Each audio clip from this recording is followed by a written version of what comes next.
কোর্টে আসা এক ভিখারিনী এবং সত্য সামনে আসতেই বিচারক চেয়ার ছেড়ে উঠে দাঁড়ালেন। এটি কেবল একটি গল্প নয়, এটি আজকের সমাজের বাস্তবতা এবং আমাদের জন্য একটি আয়না। বন্ধুরা, সকাল ঠিক 11টা বেজেছিল। কোর্ট নম্বর 2-এ একটি ফ্যামিলি প্রপার্টি কেস চলছিল। কোটি টাকার সম্পত্তি নিয়ে ভাইয়ে ভাইয়ে বিবাদ। আর মাঝখানে দাঁড়িয়েছিল এক ধনী ছেলে, দামি স্যুটে সোজা হয়ে দাঁড়িয়ে, আত্মবিশ্বাসে ভরপুর। তার পেছনে বসেছিল তার স্ত্রী। শাড়িটি দামি ছিল, হাতে চুড়িগুলো জলজল করছিল, আর মুখে সেই ভাব, আমরাই ঠিক। সামনে বিচারকের উঁচু চেয়ারে বসেছিলেন ন্যায়মূর্তি আর.কে. বার্মা। তিনি সওয়াল করছিলেন, উকিলরা জবাব দিচ্ছিল, সবকিছু নিয়ন্ত্রণে ছিল। ঠিক তখনই কোর্টের বাইরে থেকে একটি ভাঙা গলার আওয়াজ এলো, আমাকে ভেতরে যেতে দিন। প্রথমে কেউ গুরুত্ব দেয়নি, কোর্টে এমন আওয়াজ রোজই আসত। কিন্তু পরের মুহূর্তেই সেই আওয়াজ আরও স্পষ্ট হল, আমি সাক্ষ্য দিতে আসিনি, আমি নীরবতা ভাঙতে এসেছি। এবার সবার নজর গেটের দিকে গেল। সিকিউরিটি গার্ডরা দরজা আটকে দাঁড়িয়েছিল, আর তাদের মাঝে দাঁড়িয়েছিল এক মহিলা। ছেঁড়া পুরনো জামাকাপড়, মাথায় এলোমেলো সাদা চুল, মুখে বলিরেখা, আর চোখে এমন এক বেদনা যা বছরের পর বছর ধরে ঝরেনি। তাকে কোনো সাধারণ মহিলা মনে হচ্ছিল না, তাকে ভিখারিনী মনে হচ্ছিল। কোর্টরুমে এক অদ্ভুত অস্থিরতা ছড়িয়ে পড়ল। এখানে আদালত চলছে, বাইরে যান, গার্ড কড়া সুরে বলল। কিন্তু সেই মহিলা পিছিয়ে গেল না। তার ঠোঁট কাঁপল এবং সে একই কথা বারবার বলল, আমি সাক্ষ্য দিতে আসিনি, আমি নীরবতা ভাঙতে এসেছি। বিচারক বার্মা হাতুড়ি ঠুকে বললেন, সিকিউরিটি, কি ব্যাপার? গার্ড বলল, স্যার, এই মহিলা জোর করে ভেতরে আসতে চাইছে। বিচারক প্রথমবার সেই মহিলার দিকে ভালো করে তাকালেন। মহিলার চোখ এখন সরাসরি কোর্টের মাঝখানে দাঁড়িয়ে থাকা সেই ধনী লোকটির উপর ছিল। লোকটির মুখ হঠাৎ ফ্যাকাশে হয়ে গেল। তার স্ত্রী ধীরে করে তার হাত চেপে ধরল। মহিলাটি আঙুল তুলল, কিন্তু কাউকে ধমক দেওয়ার জন্য নয়। সে শুধু বলল, এই সেই ছেলে, সাহেব। পুরো কোর্ট নিস্তব্ধ হয়ে গেল। আপনি কি বলতে চান? বিচারকের গলায় এখন কঠোরতা কম আর সতর্কতা বেশি ছিল। মহিলাটি ধীরে ধীরে কোর্টের ভেতরে পা রাখল। কেউ তাকে আটকাতে পারল না। প্রতিটি কদম ভারী ছিল, যেন বছরের পর বছর ধরে জমে থাকা ক্লান্তি মাটিতে পড়ছিল। সে কোর্টের মাঝখানে এসে দাঁড়াল এবং তারপর বলল, আমি ওর মা। এক মুহূর্তের জন্য মনে হল যেন কেউ বাতাস টেনে নিয়েছে। উকিলদের কলম থেমে গেল, মক্কেলরা সোজা হয়ে বসল, আর সেই ধনী লোকটির চোখ মাটির দিকে ঝুঁকে গেল। এটা মিথ্যে, সে হঠাৎ চিৎকার করে উঠল। জজ সাহেব, এই মহিলা মানসিকভাবে ঠিক নেই। মা তার দিকে তাকাল। সেই নজরে রাগ ছিল না, ছিল কেবল সেই পুরনো আপনত্ব যা এখন ভেঙে চুরমার হয়ে গিয়েছিল। মানসিক, সে মৃদুস্বরে বলল, যদি মানসিক হতাম তবে আজও ভিক্ষায় রুটি চাইতাম, বিচার নয়। বিচারক বার্মা হাতুড়ি রাখলেন। আপনার নাম?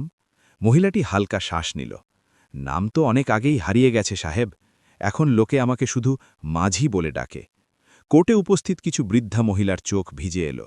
বিচারক জিজ্ঞাসা করলেন, আপনি এখানে কেন এসেছেন? মা জবাব দেওয়ার আগে আবারও ছেলের দিকে তাকালো এবং তারপর বলল, কারণ আজ এখানে ঘরের ফয়সালা হতে চলেছে, আর যে ঘরের জন্য এরা লড়ছে সেই ঘরের মা বাইরে বসে ভিক্ষা করছিল। কোর্টে কানাঘুষো শুরু হয়ে গেল। ছেলের স্ত্রী উঠে দাঁড়াল, জজ সাহেব, আমরা এই মহিলাকে কখনো তাড়িয়ে দিইনি, উনি নিজেই চলে গিয়েছিলেন। মা হাসল। সেই হাসি কোনো হারের ছিল না, সেটা ছিল এক মায়ের হাসি। হ্যাঁ সাহেব, আমি নিজেই চলে গিয়েছিলাম, কারণ বৌমা আমাকে বলেছিল, মা, এখন ঘর আগের মতো নেই, প্রতিটি সিদ্ধান্তে আপনার শরীর, আপনার ওষুধ আর আপনার কষ্টের কথা ভাবতে হয়। লোকে জিজ্ঞাসা করে আপনি ঠিক আছেন কিনা, আর আমাদের বারবার সাফাই দিতে হয়। এখন আমাদের মনে হচ্ছে ঘর আপনার আশ্রয় নয়, আপনার চারপাশে ঘুরছে। কোর্টরুমে নিস্তব্ধতা নেমে এলো। মায়ের গলা খুব ধীর হয়ে গেল। সেদিন আমি বুঝতে পেরেছিলাম সাহেব, যে আমি আর মা নেই, আমি একটা দুশ্চিন্তা হয়ে গেছি। সে এক মুহূর্ত থেমে আবারও বলল, আমি ভেবেছিলাম যদি আমার চলে যাওয়ার ফলে আমার ছেলের ঘর শান্তিতে চলতে পারে, তবে এক মায়ের বুক ভাঙা যন্ত্রণাটুকু সহ্য করে নেব। বিচারক বর্মার আঙুলগুলো চেয়ারের হাতলে শক্ত হয়ে চেপে বসল। তিনি হাতুড়ি তুললেন এবং ধীর অথচ পরিষ্কার গলায় বললেন, এই মামলা এখন চলবে না।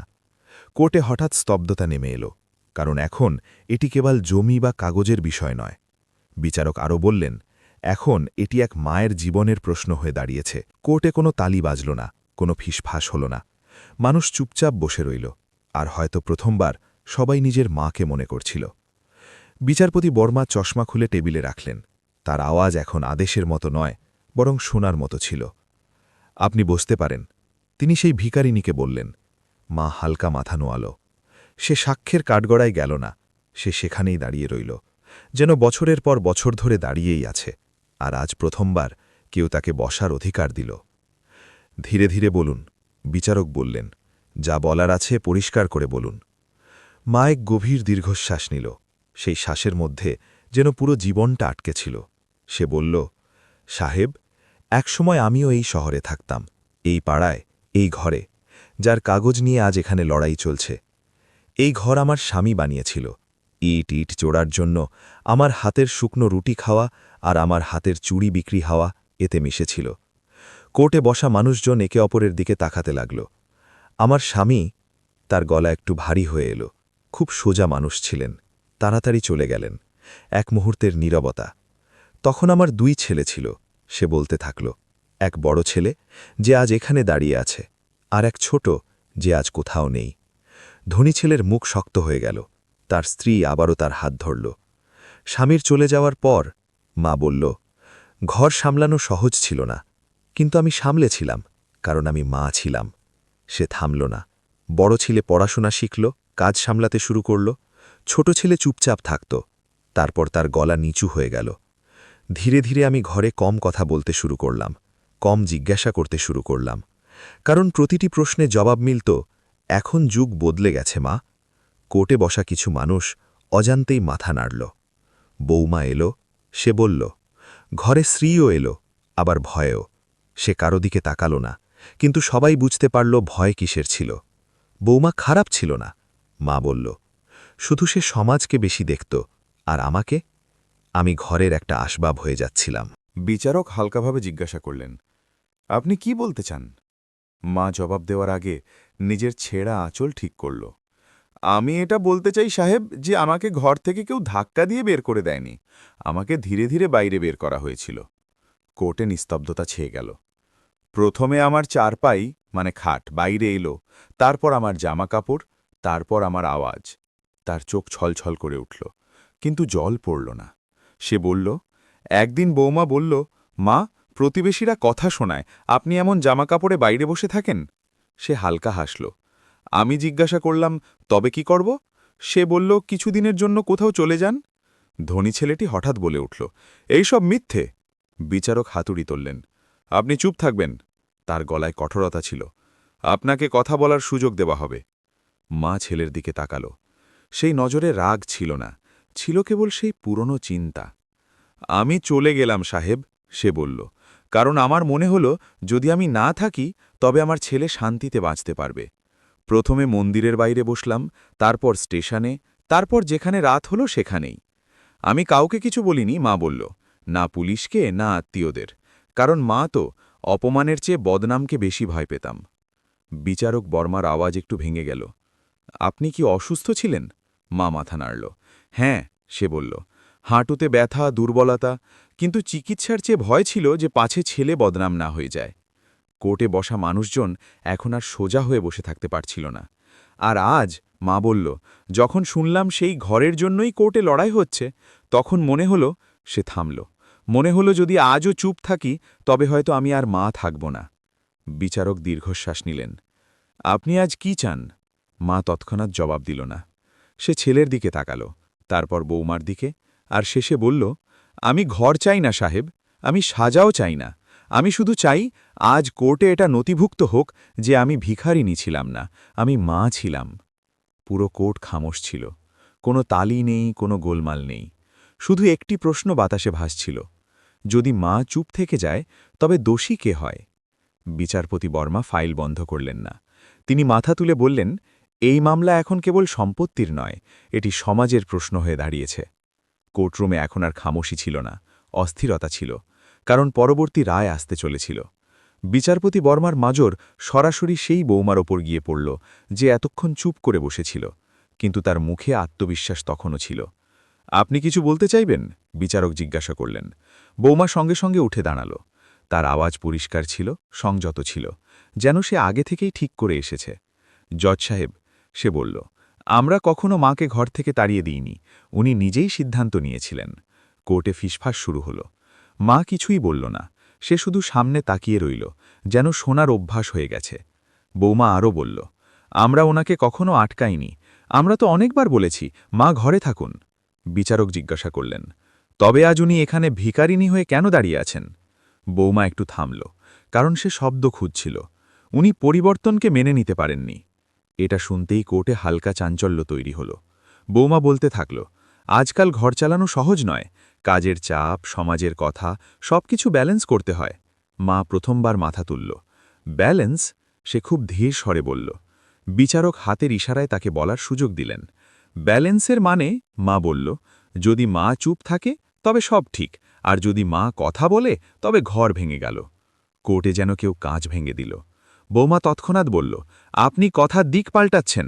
মা তার দিকে তাকাল। আমি দিক পাল্টাচ্ছি না বিটিয়া, সে বলল, আমি শুধু সেটাই বলছি যা ঘরে না বলেই ঠিক হয়ে যায়। এবার ধনী ছেলেটি উঠে দাঁড়াল। ব্যাস, অনেক হয়েছে, সে বলল। এই সব নাটক। বিচারকের ভ্রু কুঁচকে গেল। শব্দ সামলে কথা বলতে তিনি সাবধান করলেন। ছেলে বলল, জজ সাহেব, মায়ের কোনো বাধ্যবাধকতা ছিল না, আমরা ওনাকে টাকা পাঠিয়েছি, চিকিৎসার ব্যবস্থা করেছি। মা হালকা হাসল। টাকা? সে বলল, টাকা পাঠিয়েছিলে বেটা, কিন্তু কোথায় পাঠিয়েছিলে? পুরো কোর্ট চমকে গেল। যে স্টেশনে আমি বসে থাকতাম, মা বলল, সেখানে কোনো ঠিকানা থাকে না, শুধু দিন আর রাত থাকে। ছেলে কিছু বলতে যাচ্ছিল, কিন্তু বিচারক তাকে থামিয়ে দিলেন। আপনি মায়ের নিখোঁজ ডায়েরি কেন করেননি? বিচারক জিজ্ঞাসা করলেন। ছেলে চুপ। বৌমা জবাব দেবার চেষ্টা করল। মা নিজেই বলেছিলেন। না। বিচারক কড়া সুরে বললেন, আমি ছেলের কাছে জানতে চাইছি। কোর্টে প্রতিটি নজর ছেলের ওপর ছিল। সে গলা পরিষ্কার করে বলল, আমাদের মনে হয়েছিল উনি কিছুদিনে ফিরে আসবেন। মা চোখ বন্ধ করে নিল। কতদিন? বিচারক জিজ্ঞাসা করলেন। ছেলে জবাব দিতে পারল না। বিচারক পরবর্তী প্রশ্ন করলেন, আপনি কি কখনো গিয়ে দেখেছেন যে উনি বেঁচে আছেন কিনা? এখন কোর্টে নিস্তব্ধতা। বৌমার আঙুল কাঁপতে শুরু করল। মা ধীরে করে বলল, আমি মরে যাইনি সাহেব, শুধু ঘর থেকে মুছে দেওয়া হয়েছিল। এই লাইনটি যেন কোর্টের দেওয়ালে ধাক্কা খেয়ে ফিরে এলো। বিচারক ফাইল উল্টে মেডিকেল রিপোর্ট থেকে পড়লেন। এই মহিলার সেই সময় হাঁটুতে গুরুতর সমস্যা ছিল। তিনি চোখ তুললেন। এমন অবস্থায় কাউকে একা ছেড়ে দেওয়া কোন অপরাধের পর্যায়ে পড়ে আপনি জানেন? বৌমার আওয়াজ এখন আর ততটা মজবুত রইল না। আমরা ভয় পেয়ে গিয়েছিলাম, সে বলল। লোকে প্রশ্ন করত। মা মাথা নাড়ল। হ্যাঁ হ্যাঁ, সে বলল, লোকে প্রশ্ন করত, তাই মাকে সরিয়ে গিয়েছিলে। কোর্টে বসা অনেক মানুষ নিজের চেয়ারে অস্বস্তি বোধ করতে লাগল। বিচারক দীর্ঘশ্বাস নিলেন। সমাজ কি বলবে? তিনি বললেন, এই প্রশ্ন প্রতিটি ঘরে আছে। কিন্তু প্রশ্ন হল, তিনি হাতুড়ি হালকা করে তুললেন, যদি সমাজের ভয়ে মা বাইরে হয়ে যায়, তবে সংস্কার কি কাজে লাগে? কোর্টে কোনো জবাব ছিল না। ছেলেটি হঠাৎ ভেঙে পড়ল। মা, তার মুখ থেকে বেরিয়ে এলো। মা সঙ্গে সঙ্গে তার দিকে তাকাল। সেই নজরে আজও সেই চিন্তা ছিল। এখানে বলো না, সে বলল, ঘরে কোনো দিন বলো। বিচারক দেখলেন মা এখনও ছেলেকে বাঁচাচ্ছে। তিনি আদেশ দিলেন, কোর্ট মেডিকেল রেকর্ড, পুরনো ঠিকানা এবং পারিবারিক নথি আনানোর নির্দেশ দিচ্ছে। হাতুড়ি পড়ল, কারণ এখনই কেস কেবল জমির নয়, এক মায়ের অস্তিত্বের। কোর্টরুমে কোনো তালি বাজল না, শুধু একটি ভারী প্রশ্ন প্রতিটি হৃদয়ে প্রতিধ্বনিত হচ্ছিল, সম্মান কি সত্যিই মায়ের চেয়ে বড় হতে পারে? পরের তারিখে কোর্টে আবারও শুনানি শুরু হল, কিন্তু এখন পরিবেশ বদলে গিয়েছিল। এটি কেবল নথি আর দলিলের শুনানি ছিল না, এটি ছিল বিবেকের হাজিরা। বিচারপতি বর্মা আদেশ দিয়েছিলেন, এবং সেই আদেশে পুরনো ফাইল, মেডিকেল রিপোর্ট আর ঘরের সঙ্গে যুক্ত নথি কোর্টের সামনে রাখা হয়েছিল। কোর্ট ক্লার্ক ফাইল খুলল। মহিলার চিকিৎসা, সে পড়তে শুরু করল। হাঁটুতে গুরুতর সমস্যা, হাঁটাচলায় কষ্ট, নিয়মিত ওষুধের প্রয়োজন। প্রতিটি শব্দের সঙ্গে কোর্ট আরও ভারী হয়ে উঠছিল। বিচারক ছেলের দিকে তাকালেন। এই পরিস্থিতিতে তিনি জিজ্ঞাসা করলেন, আপনি কি মায়ের জন্য কোনো স্থায়ী ব্যবস্থা করেছিলেন? ছেলে জবাব দেওয়ার আগে তার স্ত্রীর দিকে তাকাতে লাগল। বিচারকের কণ্ঠস্বর কঠোর হয়ে গেল। এই প্রশ্ন আপনার কাছে। ছেলে বলল, আমরা ভাবছিলাম স্যার। মা হালকা শ্বাস নিল। ভাবা ভালো, সে বলল, যদি সঙ্গে দেখাটাও হতো। কোর্টে বসা মানুষজন এখন খোলামেলা মায়ের দিকে তাকাচ্ছিল। কাউকে আর এটি ভিখারিনী মনে হচ্ছিল না। বিচারক পরবর্তী ফাইল তুললেন। প্রতিবেশীদের বয়ান তিনি পড়লেন। তারা বলছে যে মহিলাকে প্রায়ই ঘরের বাইরে একা বসে থাকতে দেখা যেত। বৌমার মুখ শুকিয়ে গেল। আপনি কখনো এ নিয়ে প্রশ্ন করেছেন? বিচারক জিজ্ঞাসা করলেন। বৌমার আওয়াজ এখন ক্ষীণ ছিল। আমরা ভেবেছিলাম মায়ের তাজা হাওয়া পছন্দ। মা মাথা নোয়ালো। তাজা হাওয়া? এত তাজা যে ঘরের ভেতরের হাওয়া আমার জন্য বন্ধ হয়ে গিয়েছিল। কোর্টে কেউ নিজের চোখ মুছল। বিচারক হাতুড়ি রাখলেন এবং সরাসরি মাকে জিজ্ঞাসা করলেন, আপনি এখন কি চান? কোর্ট স্তব্ধ হয়ে গেল। সবাই ভাবল মা এবার ঘর চাইবে, বিচার চাইবে নাকি সাজা। মা ধীরে করে মাথা নাড়ল। সাহেব, সে বলল, আমি অনেক ভেবে নিয়েছি। সে ছেলের দিকে তাকালো। সে কাঁপছিল। আমি চাই না আমার কারণে আমার ছেলে জেলে যাক। কোর্টে চাঞ্চল্য তৈরি হল। বৌমা স্বস্তির শ্বাস নিল। কিন্তু বিচারকের ভ্রু কুঁচকে গেল। আপনি কি বুঝতে পারছেন আপনি কি বলছেন? তিনি জিজ্ঞাসা করলেন। মা জবাব দিল, আমি মা সাহেব, বুদ্ধির চেয়ে মন বেশি চলে। বিচারক জিজ্ঞাসা করলেন, তবে আপনি কি চান? মা তার কাঁপতে থাকা আঙুলগুলো একে অপরের সাথে জোড়া লাগাল। আমি চাই, সে বলল, এই কোর্ট যেন এটা মানে যে আমি ঘর ছেড়েছিলাম বাধ্য হয়ে। আমি চাই এটা নথিবদ্ধ হোক যে আমি কারোর দয়ায় নয়, নিজের ইচ্ছায় নয়, বরং পরিস্থিতির কাছে হেরে গিয়েছিলাম। ছেলে ডুঁকরে কেঁদে উঠল। মা, আমাকে ক্ষমা করে দাও। সে এগিয়ে আসতে চাইল, কিন্তু মা হাত তুলল। এখানে নয়। সে বলল, এখানে আমি মা নই, একজন মহিলা যে নিজের পরিচয় ফিরে চাইছে। বিচারক দীর্ঘশ্বাস নিলেন। তিনি বৌমার দিকে তাকালেন। আপনি কিছু বলতে চান? বৌমার আওয়াজ কাঁপছিল। আমি ভয় পেয়ে গিয়েছিলাম। সে বলল, লোকে কথা বলতো। বিচারক তৎক্ষণাৎ জিজ্ঞাসা করলেন, লোকের কথা কোন দিন থেকে মায়ের চেয়ে বড় হয়ে গেল? বৌমার কাছে কোনো জবাব ছিল না। বিচারক আদেশ দিলেন, কোর্ট এটা মানছে যে এই মহিলাকে মানসিকভাবে এবং সামাজিকভাবে ঘর থেকে বিচ্ছিন্ন করা হয়েছিল। হাতুড়ি পড়ল। কোর্টে নিস্তব্ধতা। মা চোখ বন্ধ করে নিল, কিন্তু বিচারক বলে চললেন, এই আদালতের সামনে এখন একটি শেষ প্রশ্ন আছে। তিনি মায়ের দিকে তাকালেন। আপনি কি সেই ঘরে ফিরে যেতে চাইবেন? পুরো কোর্ট মায়ের উত্তরের অপেক্ষায় ছিল। মা অনেকক্ষণ কিছু বলল না।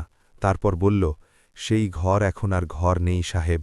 ঘর সেটা হয় যেখানে প্রশ্ন করতে ভয় লাগে না, যেখানে মাকে নিজেকে প্রমাণ করতে হয় না। তার আওয়াজ শান্ত ছিল, কিন্তু প্রতিটি শব্দ কোর্টের হৃদয়ে গেঁথে যাচ্ছিল। বিচারক হাতুড়ি তুললেন। আদালত পরবর্তী রায় পূর্ণ তদন্তের পর ঘোষণা করবে। হাতুড়ি পড়ল। কোর্ট উঠে দাঁড়াল, কিন্তু মা সেখানেই দাঁড়িয়ে রইল।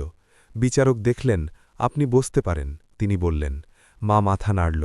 আমি বছরের পর বছর ধরে দাঁড়িয়েই আছি সাহেব, সে বলল। আজ বসে পড়লে হয়তো বুক ফেটে যাবে। কোর্ট খালি হতে লাগল। ছেলে পেছন থেকে বলল, মা, অন্তত আজ আমার সাথে চলো। মা ঘুরে তাকাল। সেই নজরে তখনও মমতা ছিল। আজ নয়, সে বলল, আজ আমাকে নিজের সাথে চলতে হবে। আর সে ধীরে ধীরে কোর্ট থেকে বেরিয়ে গেল। পেছনে পড়ে রইল কাগজ, চেয়ার আর ভেঙে যাওয়া সংস্কার। কিছুদিন পর কোর্টের শেষ শুনানি কিছুটা দেরিতে শুরু হল। হয়তো এই কারণে নয় যে ফাইল প্রস্তুত ছিল না, বরং এই কারণে যে সবাই জানত আজ যে রায় আসবে তা কেবল কাগজে সীমাবদ্ধ থাকবে না, হৃদয়ে নামবে। বিচারপতি বর্মা নিজের চেয়ারে বসেছিলেন। সামনে সেই সব মানুষ, সেই সব মুখে ক্লান্তি, সেই বাতাসে ঝুলে থাকা এক বোঝা। মা কোর্টে আবারও দাঁড়িয়েছিল। আজও সেই ছেঁড়া কাপড়, কিন্তু আজ তার পিঠ কুঁজো হয়েছিল না। বিচারক ফাইল খুললেন। এই আদালত সমস্ত নথি, মেডিকেল রিপোর্ট এবং সাক্ষীদের বয়ান দেখে নিয়েছে। প্রতিটি শব্দের সঙ্গে কোর্ট আরও নিস্তব্ধ হচ্ছিল। আদালত এটা মানছে, বিচারক বললেন, যে এই মহিলা নিজের ঘর থেকে স্বেচ্ছায় যাননি। ছেলের শ্বাস আটকে গেল। এটাও প্রমাণিত হয় যে সামাজিক চাপ, অবহেলা এবং মানসিক দূরত্ব তাকে ঘর ছাড়তে বাধ্য করেছে। বৌমা চোখ বন্ধ করে নিল। বিচারক হাতুড়ি রাখলেন এবং সরাসরি মায়ের দিকে তাকালেন। আইন অনুযায়ী, তিনি বললেন, এই মহিলা সেই সম্পত্তির আইনি অংশীদার। কোর্টে চাঞ্চল্য শুরু হল, কিন্তু বিচারক থেমে বললেন, আদালত কাউকে ঘরে ফিরতে বাধ্য করতে পারে না। সবার নজর মায়ের উপর স্থির হল। তাই বিচারক বললেন, আদালত এখন আপনাকে জিজ্ঞাসা করছে। তিনি শব্দগুলো খুব ভেবেচিন্তে বেছে নিলেন। আপনি কি চান? মা দীর্ঘশ্বাস নিল। সেই নিঃশ্বাসে ফেলে আসা বছরগুলো ছিল, স্টেশনের রাতগুলো ছিল, মন্দিরের সিঁড়িগুলো ছিল, আর সেই খিদে ছিল যা রুটির চেয়ে সম্মানের জন্য বেশি তৃষ্ণার্ত ছিল। সে ছেলের দিকে তাকালো। ছেলে এখন কাঁদছিল। মা, তার আওয়াজ ভেঙে গেল, আমাকে ক্ষমা করে দাও, বাড়ি চলো, সব ঠিক করে দেব। কোর্টে বসা মানুষ দম বন্ধ করেছিল। মা ধীরে ধীরে মাথা নাড়ল। বেটা, সে বলল, ক্ষমা ভুলের পর চাওয়া হয়, আর ভুল তখন হয় না যখন মা বাইরে যায়, ভুল তখন হয় যখন ঘর তাকে বাইরে বের করে দেয়। ছেলে মেঝেতে বসে পড়ল। মা বিচারকের দিকে তাকাল। সাহেব, সে বলল, আমি সেই ঘরে অংশ চেয়েছিলাম যখন আমি মা ছিলাম। এখন যখন আমি ভিখারিনী হয়ে গেছি, তখন ঘর চাই না। কোর্টে নিস্তব্ধতা ছিল। আমি চাই, মা বলল, যে সেই ঘর কাগজে কলমে আমার থাকুক, কিন্তু তাতে আমি যেন কোনোদিন না থাকি। সবাই অবাক হয়ে গেল। কেন? বিচারক জিজ্ঞাসা করলেন। মায়ের আওয়াজ খুব শান্ত ছিল। কারণ যে ঘরে মাকে প্রমাণ করতে হয় যে সে মা, সেই ঘর আর ঘর থাকে না। বিচারক দীর্ঘশ্বাস নিলেন। তবে আপনি সেই সম্পত্তির কি করতে চান? তিনি জিজ্ঞাসা করলেন। মা বিন্দুমাত্র না ভেবেই বলল, সেই ঘর কোনো বৃদ্ধাশ্রমকে দিয়ে দিন। কোর্টে যেন কেউ হৃদয়ে হাতুড়ি মারল। যেখানে, মা বলল, অন্তত অন্য কোনো মা যেন আমার মতো স্টেশনে না বসে। বৌমা ডুকরে কেঁদে উঠল। ছেলে এগিয়ে এলো। মা, আমি তোমাকে এভাবে যেতে দেব না। মা তার হাত ধরে নিল। অনেক বছর পর আজ যেতে আসিনি, সে বলল, আজ ফিরতে এসেছি, নিজের কাছে। বিচারক হাতুড়ি তুললেন। আদালত এই মহিলার সিদ্ধান্তকে সম্মান জানায়। হাতুড়ি পড়ল। কোর্টের কাজ শেষ হল। মানুষ উঠতে লাগল। মা ধীরে ধীরে দরজার দিকে এগিয়ে গেল। ছেলে পেছন পেছন এল। মা, সে শেষবারের মতো বলল, আমি রোজ দেখা করতে আসব। মা থামল। সে ফিরে দেখল। দেখা করা তখন ভালো লাগে, সে বলল, যখন প্রয়োজন থাকে না, বরং শুধু আপনত্ব থাকে। আর সে কোর্ট থেকে বাইরে বেরিয়ে গেল। বাইরে রোদ ছিল। প্রথমবার তাকে কারো কাছে ভিক্ষা চাইতে হল না। সে আকাশের দিকে তাকাল এবং মৃদুস্বরে বলল, আজ আমি ভিখারিনী নই, এক মা হয়ে বাইরে বেরিয়েছি। বন্ধুরা, কখনো কখনো জীবনে সবচেয়ে বড় সত্য সেটাই হয় যা সবচেয়ে বেশি চুপ থাকে। এই কাহিনী আমাদের এটাই শেখায় যে মা যদি কিছু না বলে, তবে তার মানে এই নয় যে তার কষ্ট হয় না, বরং প্রায়ই মা এই জন্য চুপ থাকে যাতে তার সন্তানদের দুনিয়া না টলে যায়। কিন্তু মনে রাখবেন, যে ঘরে সম্মান বাঁচানোর জন্য মাকেই বাইরে বের করে দেওয়া হয়, সেই ঘর হয়তো বড় হতে পারে, কিন্তু কখনো মজবুত হয় না। এখন প্রশ্ন আপনার কাছে, যদি আপনার মা কখনো চুপ হয়ে যায়, তবে কি আপনি বুঝতে পারবেন যে সেই নীরবতা মমতা নাকি ভাঙন? আর যদি একদিন সত্য সামনে চলে আসে, তবে কি আপনি অনুশোচনার আগে তাকে আটকাতে পারবেন? নিজের মতামত কমেন্টে লিখুন। আপনিও যদি আপনার মাকে ভালোবাসেন, তবে অন্তত মা অবশ্যই লিখুন। আর যদি এই কাহিনী আপনার হৃদয়ে পৌঁছে থাকে, তবে একে লাইক করুন, শেয়ার করুন। আর এমন সব সত্য ও হৃদয়স্পর্শী কাহিনীর জন্য চ্যানেলটিকে সাবস্ক্রাইব করতে ভুলবেন না। দেখা হবে পরের ভিডিওতে। ততক্ষণ খুশি থাকুন, মা বাবার কদর করুন, তাদের সেবা করে নিজের কর্তব্য পালন করুন এবং তাদের সাথে প্রতিটি মুহূর্তকে স্মরণীয় করে তুলুন।